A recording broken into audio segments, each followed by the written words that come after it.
Assalamualaikum warahmatullahi wabarakatuh.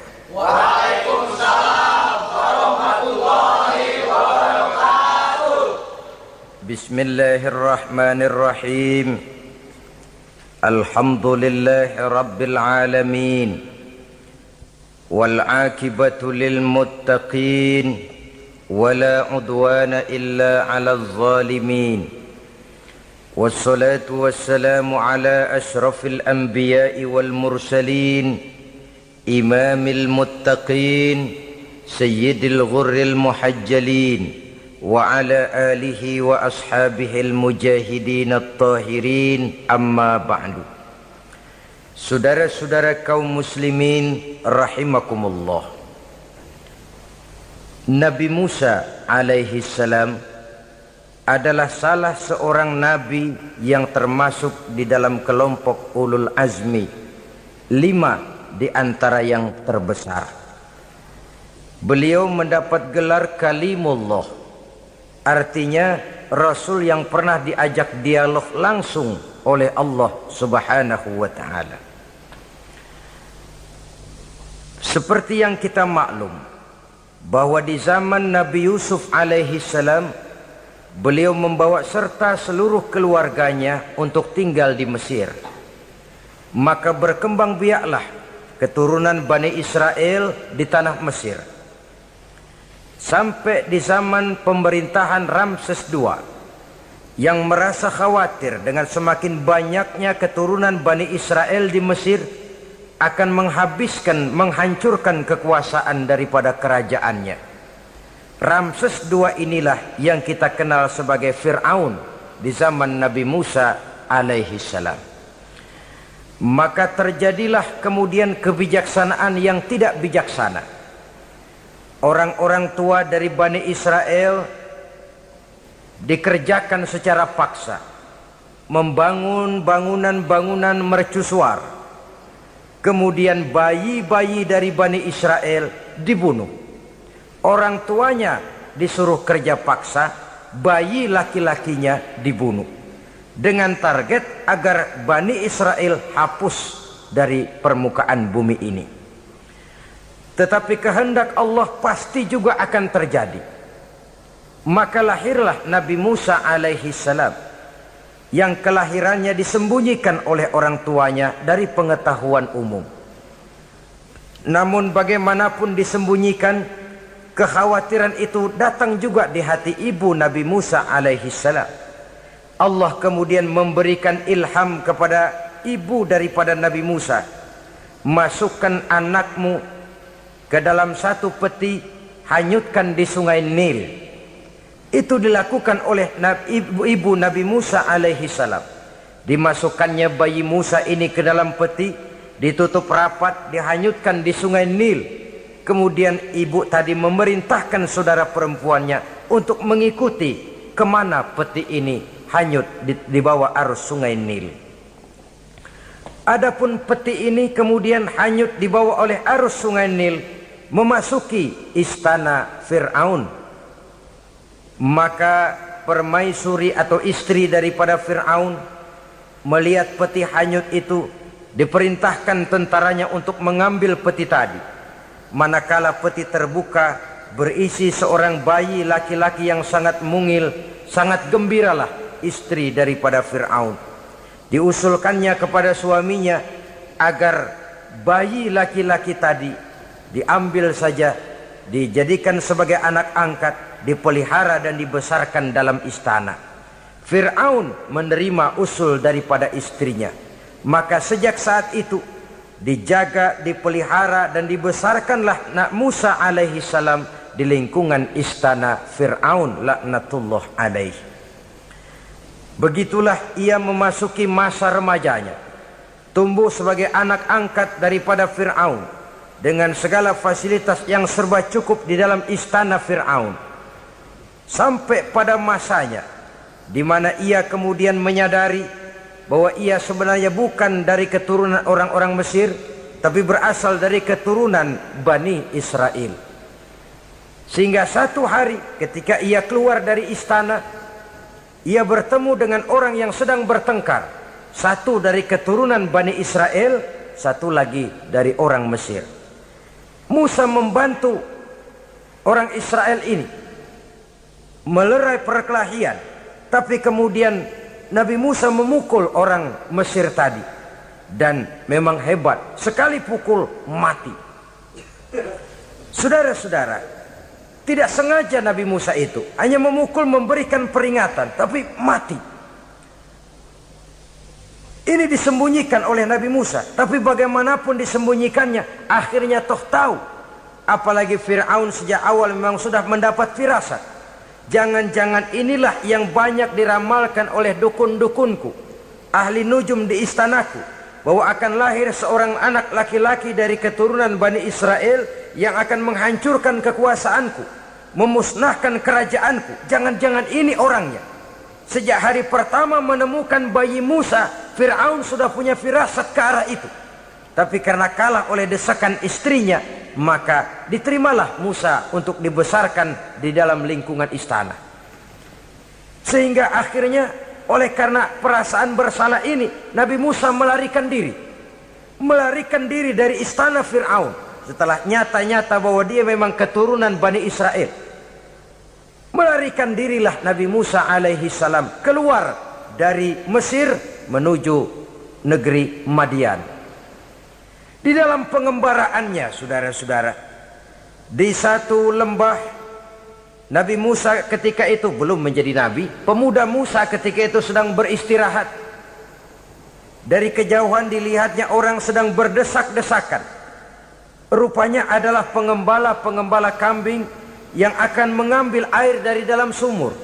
Mereka berdesak-desakan, berebut karena sumur cuma satu, yang ambil air kelewat banyak. Di antara desakan-desakan orang itu, Nabi Musa melihat dua orang wanita kakak beradik minggir saja, tidak ikut berdesak-desakan. Nabi Musa menghampiri dua wanita tadi. Kamu sedang apa di sini? Kami sebenarnya ingin mengambil air. Kenapa tidak ikut berdesak-desakan? Itulah soalnya. Mereka laki-laki semua, gagah perkasa pula. Kalau kami ikut berdesak-desakan, bagaimana jadinya kami? Biarlah kami mengalah menunggu sampai mereka selesai semuanya, baru kami akan mengambil air. Mengertilah Nabi Musa bahwa wanita kakak beradik ini demikian halus akhlaknya, nggak mau berdesak-desakan sama orang laki. Budi pekertinya sedemikian luhur. Tungguin aja dah, ntar juga beres. Kalau semua udah kan pada minggir, kita nggak pakai berdesak-desakan. Saudara hadirin, menyadari kodrat kewanitaannya, sehingga berdesak-desakan itu saja sudah dianggap bisa mengurangi citranya sebagai wanita. Biar dia ngalah aja, tungguin ntar juga rapi. Bukan malah ikut ngerangsek gitu. Enak nih berdesakan sama orang laki nih, lumayan nih.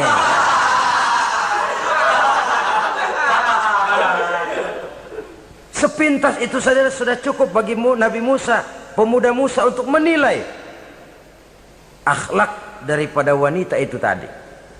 Oh, kalau kamu nunggu begini aja lama, kata Nabi Musa. Sudah, sini saya tolongin. Diambil embernya, Nabi Musa ikut berdesakan. Karena Nabi Musa memang kuat badannya, gak lama sudah dapat air. Sodorakan ke sana. Si wanita segera tahu bahwa pemuda ini begitu baik budi pekertinya, mau menolong orang yang dalam kesusahan. Akhirnya, bagaimana kalau kamu ikut saja ke rumah saya? Bapak saya sudah tua, senang hatinya kalau kamu ikut ke rumah, kenalan sama bapak saya. Ayolah, ayolah, berangkatlah.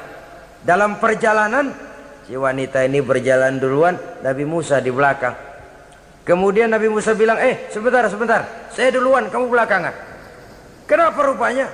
Angin nakal bertiup menghembus pakaian si wanita, sehingga memberikan gambaran yang agak jelas tentang warna, bentuk, postur badan si wanita itu tadi. Sekarang Musa yang menunjukkan budi pekerti yang luhur. Gak mentang-mentang ditiup angin, nah mumpung nih.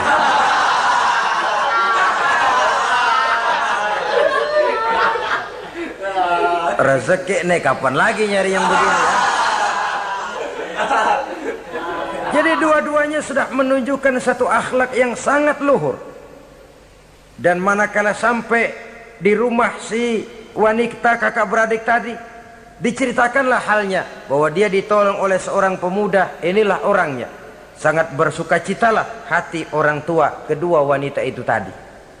Lalu usul si wanita tadi, Pak, kita kan di sini banyak punya kambing, nggak ada yang bantuin gembala. Bapak sudah tua.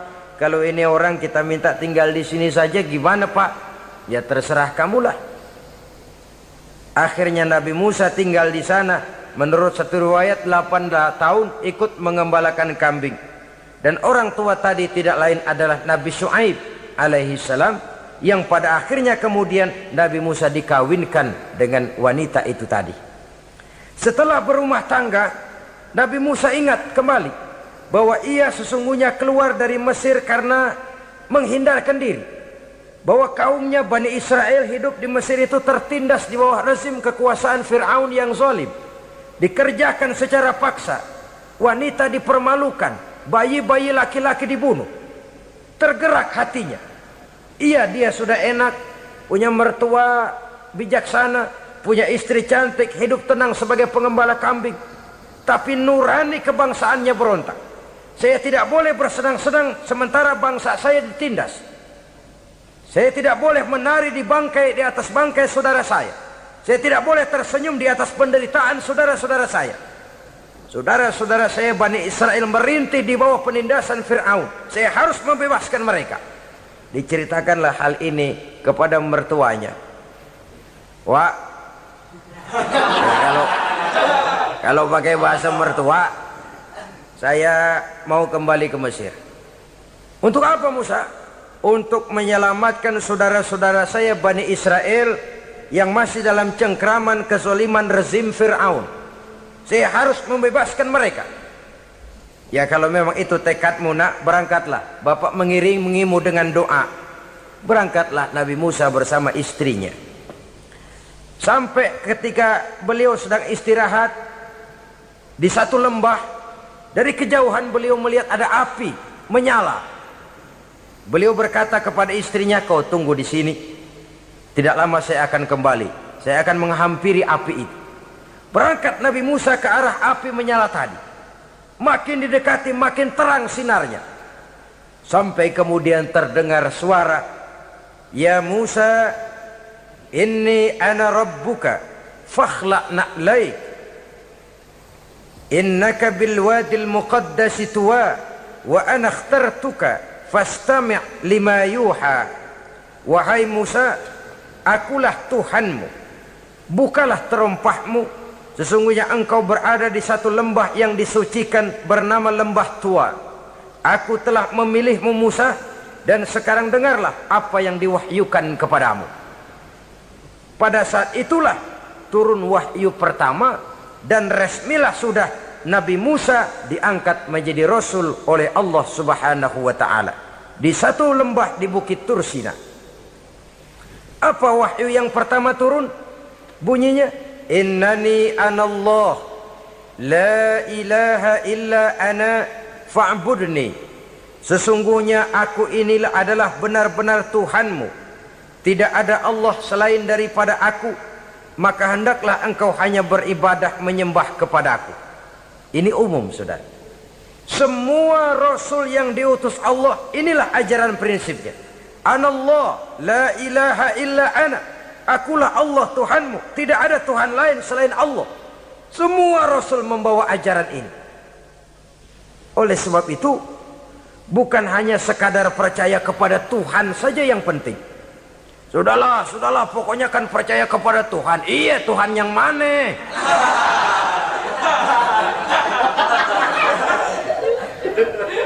Sebab kalau sekadar percaya kepada Tuhan, rasanya semua agama percaya kepada Tuhan.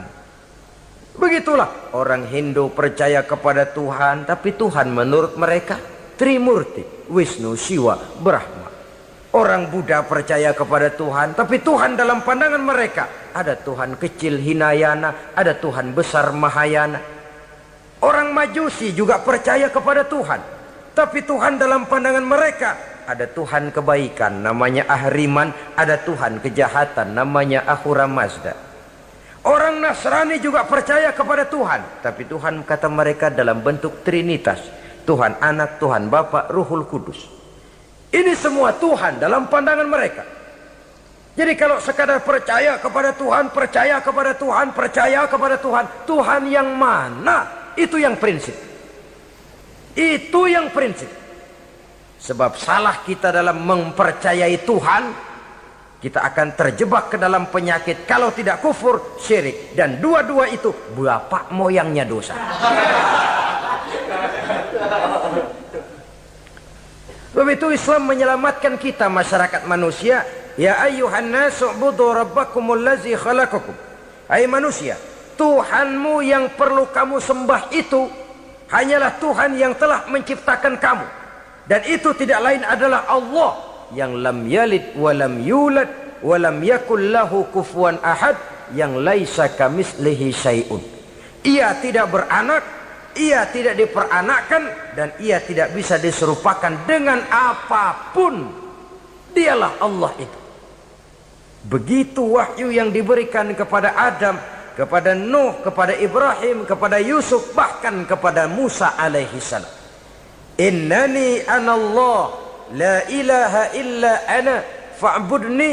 Akulah Allah Tuhanmu, tidak ada Tuhan lain selain daripada aku Allah, maka kepadakulah kamu hanya menyembah. Ini wahyu yang pertama turun, sudah berisi tauhid.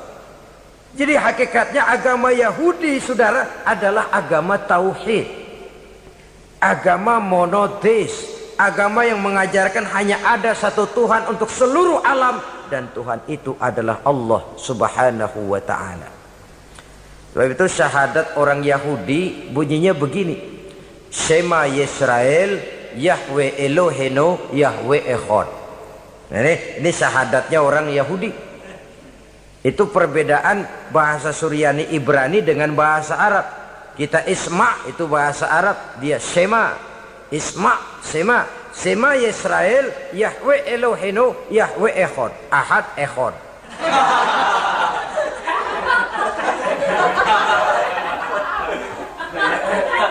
Maksudnya jelas, Shema Yisrael Yahweh Elohenu Yahweh Echad.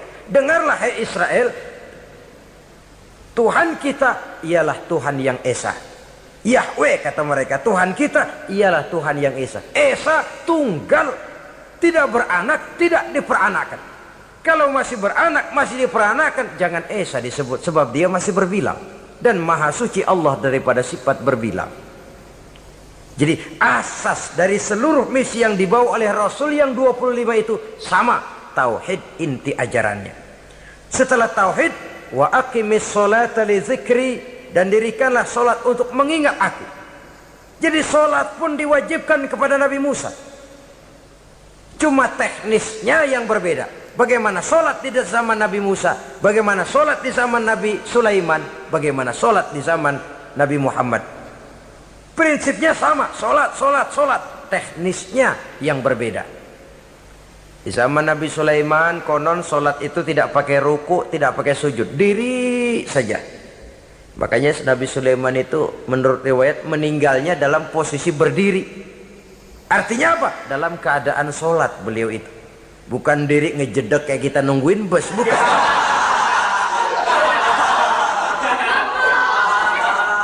Berdiri dalam kondisi solat. Tapi yang jelas solat itu setiap Nabi, hanya teknisnya saja yang berbeda. Jadi ini sudah akidah dan syariat. Akulah Allah Tuhanmu, tidak ada Tuhan lain selain aku. Ini kan akidah. Yang kedua, wa aqimis sholata li zikri, syariat. Dirikan solat untuk mengingat aku. Inna sa'ata atiyatun, sesungguhnya kiamat itu pasti akan datang. Ini juga sudah urusan beriman, percaya kepada yang gaib. Saudara-saudara kaum muslimin rahimakumullah. Setelah mendapat wahyu ini, turunlah perintah Allah kepada Nabi Musa. Apa kata Allah? Izhab ila fir'auna innahu tagha. Sekarang Musa, berangkatlah kamu menuju Fir'aun. Ia telah melampaui batas. Berangkatlah kamu ke sana Musa, hadapi Fir'aun, sampaikan dakwah ini, ia telah melampaui batas. Innahu tagha, ia telah berlebih-lebihan. Nah, saudara-saudara, jadi dua fungsi sudah. Kalau pada mulanya Nabi Musa berniat kembali ke Mesir hanya untuk membebaskan kaumnya Bani Israel, sekarang malah bertambah. Tidak hanya sekedar itu, malah lebih utama adalah menyampaikan risalah, menyampaikan misi kerasulannya, menyadarkan Fir'aun, menegakkan tauhid, mengembangkan syariat. Bertambahlah tugas Nabi Musa sebagai pejuang bangsa, juga sebagai mujahid, pejuang agama. Pada mulanya sebagai pejuang bangsa tuh. Artinya Nabi Musa ini kembali kepada Fir'aun di Mesir, tujuannya tadi kan cuma untuk membebaskan Bani Israel kaumnya. Ini pejuang bangsa. Tapi di tengah jalan ia mendapat wahyu. Berangkat kau kepada Fir'aun, innahu tagha, ia telah melampaui batas. Sadarkan dirinya, canangkan tauhid, sampaikan syariat. Bertambahlah tugasnya. Lebih daripada sekedar pejuang bangsa, ia juga pejuang agama, pejuang tauhid. Dwi fungsi. Kadang-kadang ada pejuang agama tapi tidak pejuang bangsa. Kadang-kadang ada pejuang bangsa tapi tidak pejuang agama. Nah, saudara-saudara kaum muslimin rahimakumullah, idealnya ya kedua-duanya. Ya pejuang agama, ya pejuang bangsa juga. Mendapat tugas seperti ini, apa permohonan Nabi Musa alaihi salam? Beliau berkata, qala rabbi shrah li sadri wa yassir li amri wahlul 'uqdatam min lisani yafqahu qawli waj'al li waziran min ahli Haruna akhi usdud biha uzri. Ini permohonan Nabi Musa ketika dilantik menjadi rasul. Diberikan tugas, berangkat kau ke Mesir, sampaikan risalah ini kepada Fir'aun, karena ia telah melampaui batas. Apa permohonan Nabi Musa? Rabbi syrah li sadri, ya Allah, lapangkan hati saya. Wa yassir li amri, mudahkan urusan saya. Wahlul 'uqdatam min lisani, buka kebekuan lidah saya. Yafqahu qawli, sehingga mereka mengerti apa yang akan saya bicarakan. Ini kondisi dasar. Memulai satu perjuangan dengan persiapan dasar. Apa permohonan pertama? Isyrah li sadri, lapangkan jiwa saya. Menghadapi musuh dengan jiwa yang lapang itu penting. So, kalau kita menghadapi musuh dengan jiwa yang sempit, kita sudah kalah sebelum perang. Menghadapi musuh dengan jiwa yang lapang, artinya masih berharap kalau dia mau mengikuti ajaran ini. Jadi pada tahap pertama itu datang bukan sebagai orang yang mau membasmi, tapi sebagai orang yang mau menyelamatkan. Ini perlu jiwa yang lapang. Sebab dakwah Nabi Musa itu kan pertama menyadarkan Fir'aun dulu. Nanti akan kita lihat setelah disadarkan dengan kata-kata, tidak kena juga dengan bukti berupa mukjizat. Masih bandel juga. Musa mohon supaya dikirim bencana. Masih nggak mempan juga, habis dah urusan. Jadi ada tahapan sesuai dengan kemungkinan Fir'aun bisa menerima. Sama juga bayi itu kan kalau baru lahir ke dunia, brol, kasih susu emaknya dulu. Gedean dikit, bubur. Gedean lagi, nasi ulek dah. Udah gede betul, nasi. Udah gede banget, jengkol jijelin.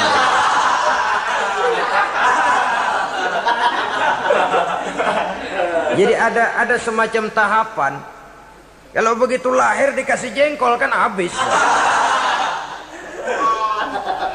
Peringatan dulu. Setelah peringatan, bukti berupa mukjizat. Dihadapkan dengan sihir, menang mukjizat. Masih tidak mempan juga, teguran, dikirimkan azab, dikirimkan bencana. Masih tidak mempan juga, sudah ditenggelamkan oleh Allah di Lautan Merah. Itu akan kita ceritakan kemudian nanti. Jadi apa yang diminta oleh Nabi Musa, ya Allah, lapangkan hati saya menghadapi Fir'aun ini. Fir'aun CS, Fir'aun, Haman, dan lain-lain. Dan jangan lupa Fir'aun itu cuma ya hakikat tapi juga simbol. Hakikatnya memang ada yang namanya Fir'aun itu. Simbol karena Fir'aun selalu berkembang. Di setiap zaman, di setiap tempat, Fir'aun selalu ada. Cuma liciknya Fir'aun ini kemana dia pindah, ke situ dia ganti nama. Orang sering lupa. Padahal isinya Fir'aun. Namanya bisa Hitler, namanya bisa Mussolini, namanya bisa Stalin. Tapi isinya Fir'aun. Kemana dia tinggal, di situ dia ganti nama. Simbol dari kekuasaan yang terlepas dari kontrol iman. Simbol dari kekuasaan yang menyebabkan orang lupa diri dan lupa daratan. Dan sebenarnya mah Fir'aun mulanya cuman raja tuh. Raja doangan dia. Cuman kelamaan jadi raja, kagak mau turun-turun. Akhirnya dia menganggap tidak ada yang lebih tinggi daripadanya. Apalagi ketika Nabi Musa datang mengajarkan ada Tuhan lain, yaitu ada Tuhan yang sebenarnya, yaitu Allah. Lah Fir'aun sampai kepada puncak kekurang ajarannya, memproklamirkan diri sebagai Tuhan. Ana rabbukumul a'la. Bukan karena kebodohannya sebenarnya, tapi karena gengsi kekuasaannya. Nah ini, gengsi kekuasaan ini sering menyebabkan orang overacting. Fir'aun bukan bodoh, bukan. Fir'aun bukan tidak tahu kalau Musa itu benar, tahu. Fir'aun bukan tidak ngerti kalau itu mukjizat, sihir kalah, tahu. Tapi gengsi kekuasaan. Gua kan raja, masa di depan rakyat tunduk sama Musa, gengsi dong.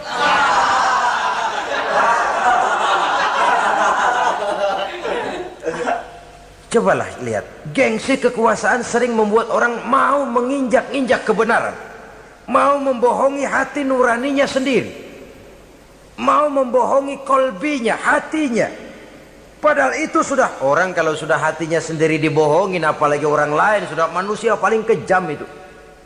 Cuma karena gengsi kekuasaan saja. Gengsi kekuasaan kadang menganggap remeh kecil Nabi Musa, kadang merasa besar di depan rakyatnya, tiba-tiba harus tunduk kepada dakwah Musa. Ntar dulu, ada apa sama Musa, dia kanyut, gue yang ngangkat. Iya toh, peristiwa di Sungai Nil itu. Karena aku yang nyelamatin, aku yang besarkan dia di istanaku. Gengsi kekuasaan sering menyebabkan orang overacting. Bukan karena kebodohannya, dia tahu itu benar, tapi dia berat untuk mengikutinya. Kenapa? Gengsi kekuasaan. Inilah watak Fir'aun. Oleh sebab itu Nabi Musa minta, ya Allah, lapangkan hati saya menghadapi orang kayak Fir'aun ini. Wa yassirli amri, dan mudahkan urusan saya. Ini orang berjuang itu, saudara, setelah segala taktik dan strategi dibicarakan, segala persiapan fisik disiapkan, jangan lupa wa yassirli amri, ya Allah, mudahkan urusan saya. Sebab sepanjang yang bisa kita lakukan hanyalah berusaha dan berusaha. Kepastian, ketentuan, hak prerogatif daripada Allah Azza wa Jalla. Kalau Allah memberikan kemudahan, satu dunia orang mau menghadang, no problem. Kalau Allah sudah memberikan kemudahan, satu dunia orang mau mendatangkan kesulitan, gak ada gunanya.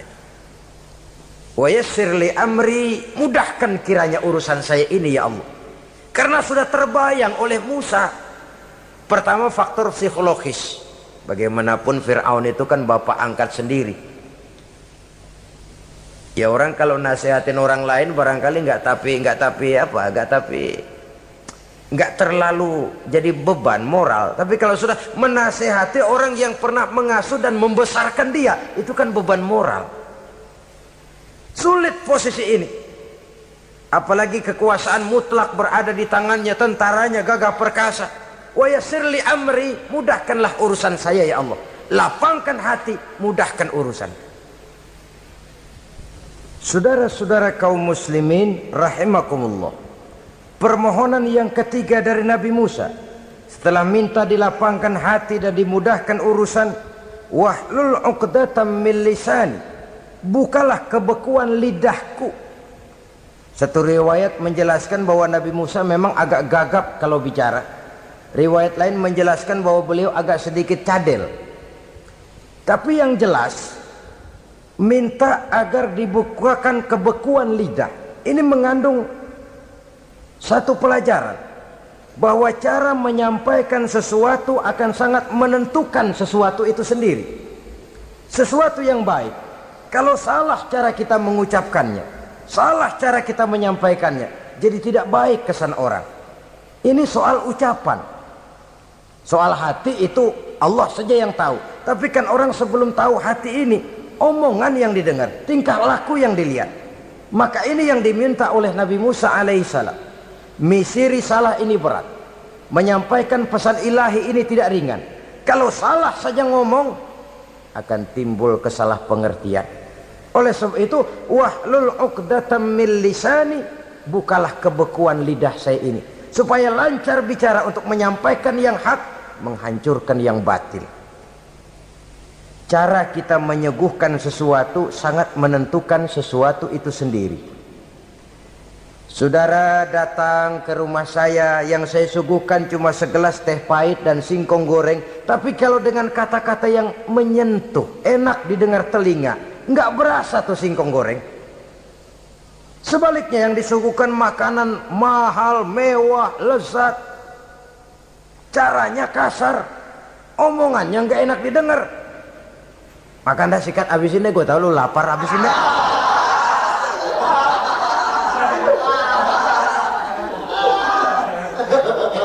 Rasanya biar lapar juga nahan juga gitu. Apa itu? Bukan makanannya yang tidak enak, bukan kita nggak doyan, bukan, caranya itu loh, caranya. Nah, Islam ini agama yang baik. Kalau disampaikan dengan kata yang tidak baik, akan timbul, oh Islam kok gitu ya. Nah ini yang tidak diinginkan oleh Nabi Musa. Wahlul 'uqdatam min lisani. Kita begitulah dalam kehidupan ini, kadang mendengar satu ceramah bisa berurai air mata, bisa histeris, bisa gembira. Kenapa? Kepandaian orang menyampaikannya. Bicara dia 2-3 jam, rasanya baru 5 menit, baru sebentar kok tahu-tahu sudah selesai. Ada yang udah setengah jam, baru seperempat jam ngomong, udah rasanya udah kayak 3 jam.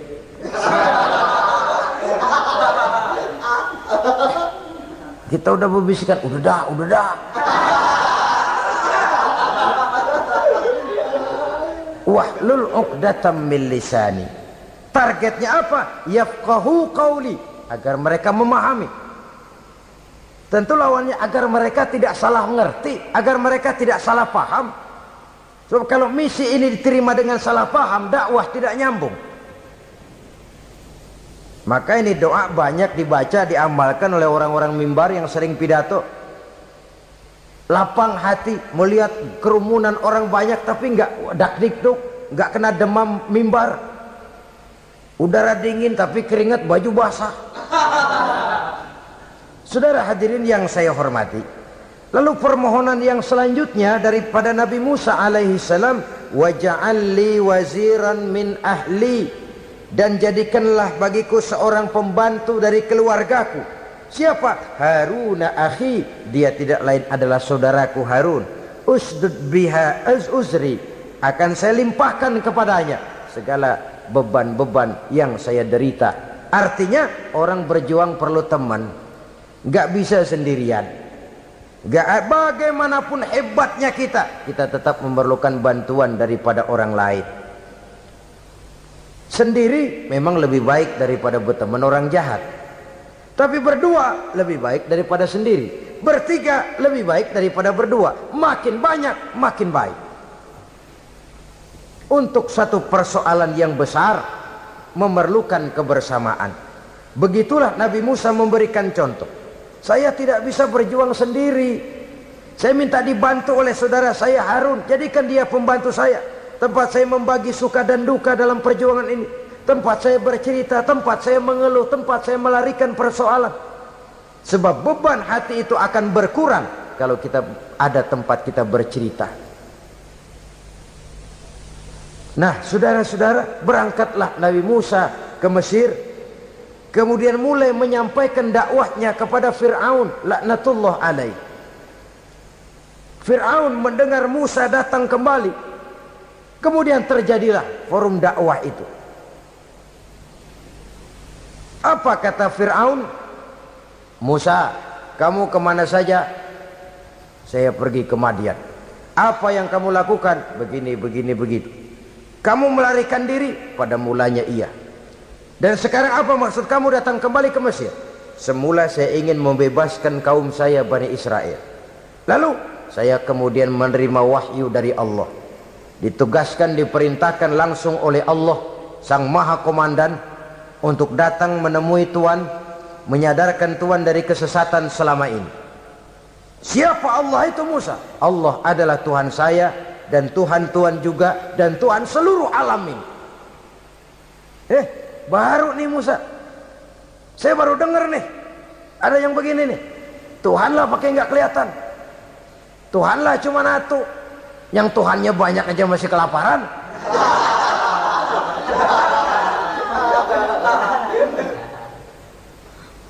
Di mana Tuhan? Tuhan saya bersemayam di aras, tempat yang sangat tinggi.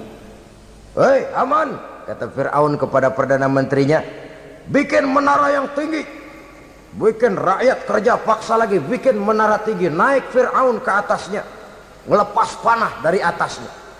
Menurut satu riwayat, panah itu ditangkap oleh malaikat, ditublaskan ke ikan, lalu dikembalikan lagi kepada Fir'aun dalam kondisi di mana panah itu berdarah. Dia tangkap lagi oleh Fir'aun, turun ke bawah, pidato di depan rakyatnya. Nih liatin, Tuhan Musa udah saya panah nih. Mati. Saudara hadirin yang saya hormati, dengan segala macam dalih Fir'aun mencoba mengingkari dakwah Nabi Musa alaihi salam.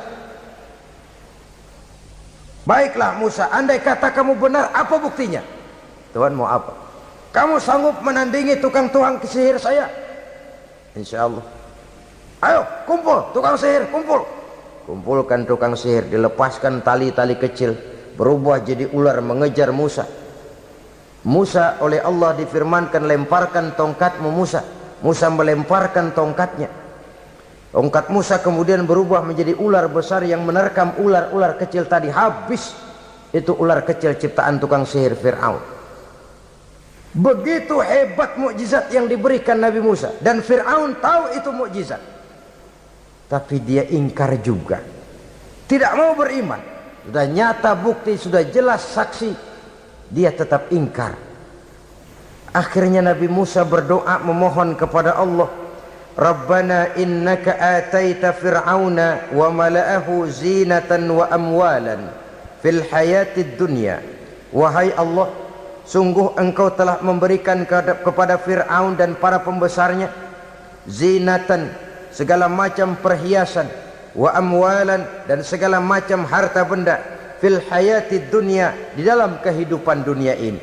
Rabbana liyudillu an sabilik, semuanya hanya menyebabkan mereka jadi sesat dari jalanmu.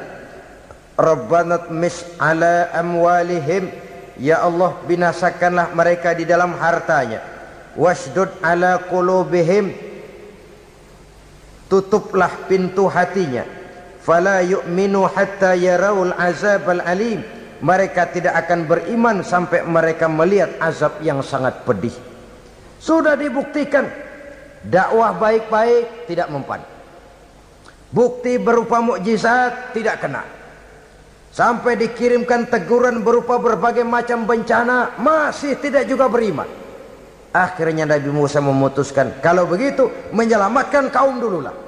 Kaumnya Bani Israel dibebaskan dari perbudakan, dibawa oleh Musa keluar dari Fir'aun, dari Mesir, dikejar oleh Fir'aun. Dalam pengejaran ini sampailah Nabi Musa di tepian Laut Merah. Buntu, depan laut, belakang tentara Fir'aun. Maju kecebur, mundur kepergok musuh, nggak ada pilihan lain. Dalam kondisi seperti ini, Allah subhanahu wa ta'ala berfirman kepada Musa, lemparkan tongkatmu ke laut, hai Musa. Musa melemparkan tongkatnya ke laut, terjadilah mukjizat. Laut terbelah, jalan muncul ke permukaan laut. Lewat Musa di jalan itu, Fir'aun terus mengejar. Ketika Musa sampai di tepian sebelah sana, Fir'aun masih di tengah jalan. Laut menutup kembali, hilang itu jalanan. Fir'aun dan seluruh tentaranya tenggelam di Lautan Merah, mati. Pada saat kondisi seperti itulah Fir'aun dalam keadaan menghadapi sakaratul maut, napas cengap-cengap, hampir putus di leher, berkata dia, amantu bi Rabbi Musa wa Harun. Kalau begini mah saya juga percaya dah sama Tuhan, percaya dah sama Tuhannya Musa dan Tuhannya Harun. Kata malaikat maut, kemarin kemana mas?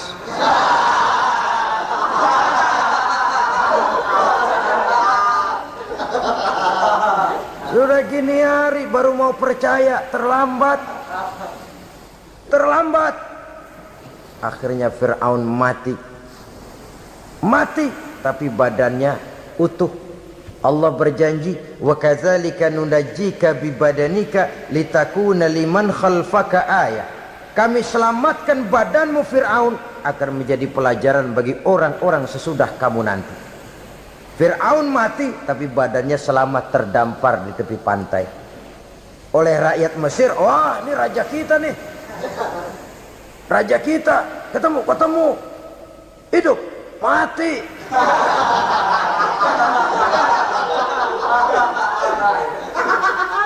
Kemudian sesuai dengan tradisi raja waktu itu, dimumilah badannya, diawetkan, sehingga sampai sekarang jenazah atau jasad daripada Fir'aun ini masih tersimpan dengan baik di museum negara di Mesir itu. Saudara-saudara kaum muslimin rahimakumullah. Jadi satu hal yang bisa kita ambil pelajaran daripada riwayat perjalanan dakwah Nabi Musa ini, bahwa dakwah menyampaikan risalah memang bukan jalan lurus dan licin bertabur bunga di kanan kirinya. Dakwah menyampaikan pesan agama, jalannya berliku, berbelok, menanjak, menurun, banyak onak dan duri di sekelilingnya. Yang paling makan hati adalah apabila sudah berdakwah kepada penguasa yang zalim, seperti halnya Fir'aun ini. Bagaimanapun ia punya kekuasaan, ia punya tentara, ia bisa menghitamkan yang putih, ia bisa memutihkan yang hitam. Kalau bukan iman yang jadi landasan moral dalam perjuangan, orang mudah frustasi. Kalau berdakwah kepada rakyat kecil, resiko kurang. Kalau berdakwah kepada para pengusaha, resiko kurang. Kalau berdakwah kepada kelompok-kelompok yang tidak memegang kekuasaan, resiko kurang. Tapi kalau sudah kelompok memegang kekuasaan, yang tersinggung gengsi kekuasaannya, disitulah resikonya sedemikian besar. Ini yang dihadapi oleh Nabi Musa alaihi salam. Tapi yang dijalaninya dengan tabah, dengan tekun. Karena kebenaran memang bisa ditekan, tapi satu hal yang jelas, kebenaran sama sekali tidak akan bisa dikalahkan. Buat sementara dia bisa ditekan, tapi lambat atau cepat dia pasti akan muncul ke permukaan, dan kebenaran jugalah yang akan tampil sebagai pemenang. Sebenarnya kurang apa Fir'aun? Kekuasaan mutlak berada di tangannya. Seluruh menteri-menterinya adalah pendukungnya belaka. Rakyat dipaksa untuk takut dan taat kepadanya. Dia adalah kekuasaan tunggal di Mesir. Sementara kaum Bani Israel berada di bawah penjajahannya, penindasannya, kesewenang-wenangannya. Dan bahkan ketika Nabi Musa sudah menyampaikan dakwahnya, Fir'aun malah sempat mengungkap jasa. Musa, kamu kok sekarang bisa begitu? Enggak ingat ya dulu kamu hanyut di sungai Nil, istri saya kan yang angkat, saya yang besarkan di istana saya. Kok sekarang kamu bisa ngelawan saya sih? Ini biasa. Apa jawab Nabi Musa? Kenikmatan yang kau berikan kepada saya belum seberapa ketimbang penghinaanmu kepada kaum saya Bani Israel. Jangan kau menyangka Fir'aun, kalau saya kau bikin senang, saya lalu akan mau mengkhianati bangsa saya sendiri. Tidak. Sama sekali kesenangan yang kau berikan kepada saya tidak akan menutup mata saya dari kondisi yang dihadapi oleh kaum saya, oleh umat saya. Mereka tersiksa, mereka menderita, mereka merana. Haruskah saya lupakan mereka cuma karena saya sudah tinggal di istanamu, engkau yang membesarkan? Padahal kau pun membesarkan saya bukan karena kemauanmu, desakan daripada istrimu. Jangan ngitung-ngitung jasa Fir'aun. Andai kata pun jasamu ada kepada saya, belum seberapa ketimbang penghinaanmu kepada bangsa saya Bani Israel.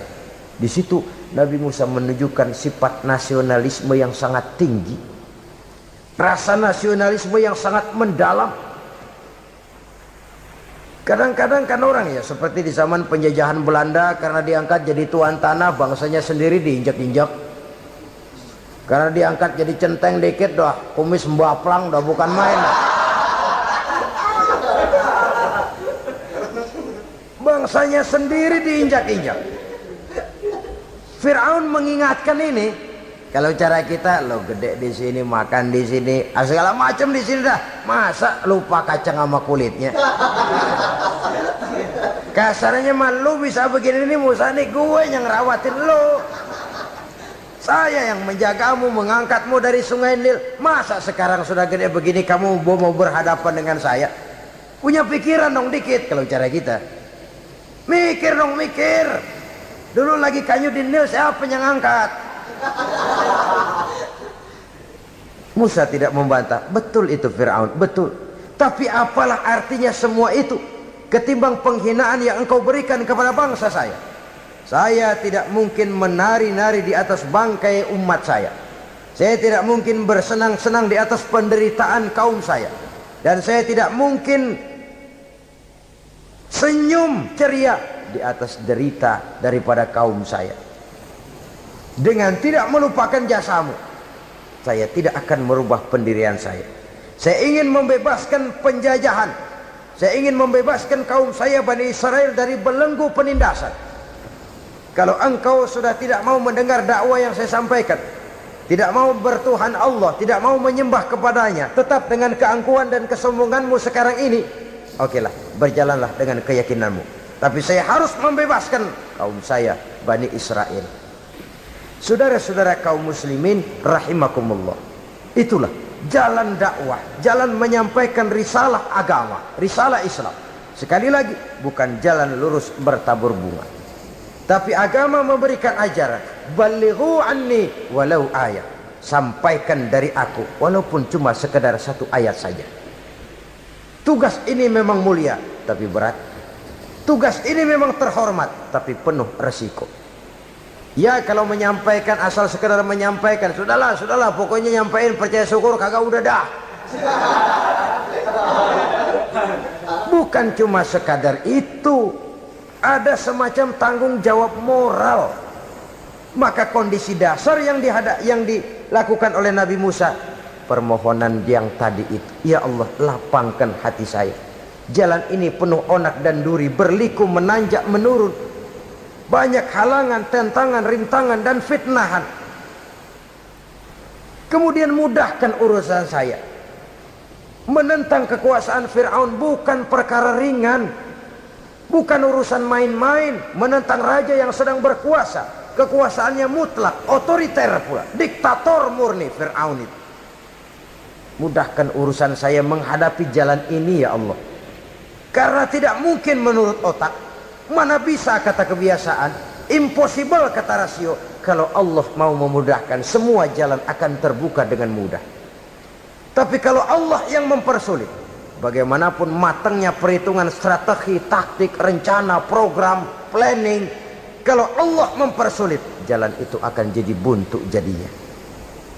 Oleh sebab itu maka persiapan zahir harus diimbangi dengan persiapan batin untuk menegakkan sesuatu yang hak, menghancurkan sesuatu yang batil, sebagaimana yang dilakukan oleh Nabi Musa alaihi salam ini.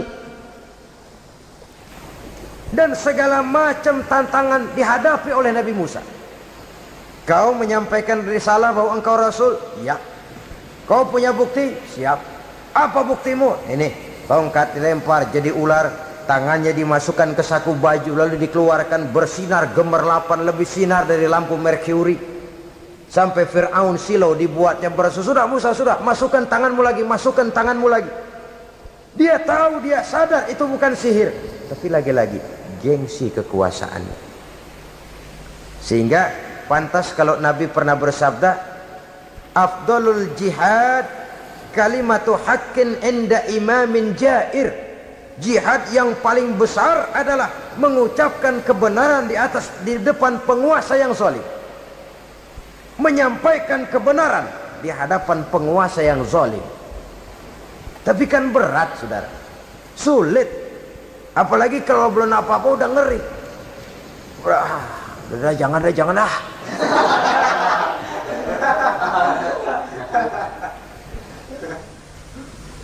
Itu sebabnya Ishrah li sadri, lapangkan hati saya. Saya tidak punya kepentingan apa-apa kecuali menyampaikan kebenaran. Kalau sudah ada kepentingan pribadi, itu yang sering jadi handicap, itu yang sering jadi jurang pemisah antara kita dengan orang yang akan kita sampaikan kebenaran tadi. Saudara-saudara kaum muslimin rahimakumullah, maka terasa benar relevannya doa yang diajarkan oleh Rasul kepada kita. Allahumma arinal haqqa haqqa warzuqna ittiba'ah wa arinal batila batilan warzuqna ijtinabah. Ya Allah, tunjukkan kepada saya bahwa yang benar itu benar, berikan saya kekuatan untuk mengikutinya. Ya Allah, tunjukkan kepada saya bahwa yang salah itu salah, berikan saya kekuatan menghindarinya. Kenapa? Orang sering tahu bahwa itu benar, tapi tidak berdaya mengikutinya. Seperti Fir'aun, tahu bahwa Musa itu benar. Abu Jahal, Abu Lahab juga tahu bahwa Nabi Muhammad itu benar. Abrahat juga tahu bahwa Nabi Ibrahim itu benar. Namrus juga tahu Ibrahim itu benar. Tapi mereka tidak berdaya mengikuti kebenaran karena gengsi kekuasaannya. Kadang kita tahu bahwa itu salah itu, tapi karena dilakukan oleh orang yang punya kekuasaan, kita lalu tidak berdaya menghindarinya, malah terjebak ikut-ikutan salah, lalu menghibur-hibur diri. Sudahlah, tak ada gading yang tak retak. Bukankah dengan demikian kita sudah melegimitir kesalahan? Tahu bahwa itu benar dan mampu mengikutinya, itu nikmat. Tapi tahu itu benar namun tidak berdaya mengikutinya, itu mendatangkan siksaan batin. Tahu itu salah dan mampu menegur, itu nikmat. Tahu bahwa itu salah tapi larut ikut salah, nimbrung dalam kesalahan, itu mendatangkan tekanan batin. Jadi tahu kebenaran itu penting, tapi terketuk hati mengikuti kebenaran itu jauh lebih penting. Semua kita tahu Islam itu benar, tapi semua yang tahu Islam itu benar maukah mengikuti ajaran Islam? Tidak. Semua orang tahu kalau judi itu batil. Hatta penjudi yang paling kakap pun mesti tahu kalau itu batil, itu tidak baik. Tapi dia tidak berdaya untuk menghindarkannya, terjebak ke dalam penyakit itu tadi. Oleh sebab itu, saudara-saudara kaum muslimin yang saya cintai, tidak ada satu ucapan yang lebih baik. Dalam istilah Quran itu Allah menjelaskan, wa man ahsanu qawlan mimman da'a ila Allah wa amila salihan wa qala innani minal muslimin. Ucapan siapakah yang lebih baik dalam hidup ini selain daripada mimman da'a ila Allah, selain daripada ucapan orang-orang yang menyeru ke jalan Allah, orang-orang yang menyadarkan kepada agama. Ini jalan Allah, mari ikuti. Itu jalan setan, mari tinggalkan. Wa amila salihan, tidak cukup sekedar berdakwah mengajak orang ke jalan Allah, dia juga beramal soleh.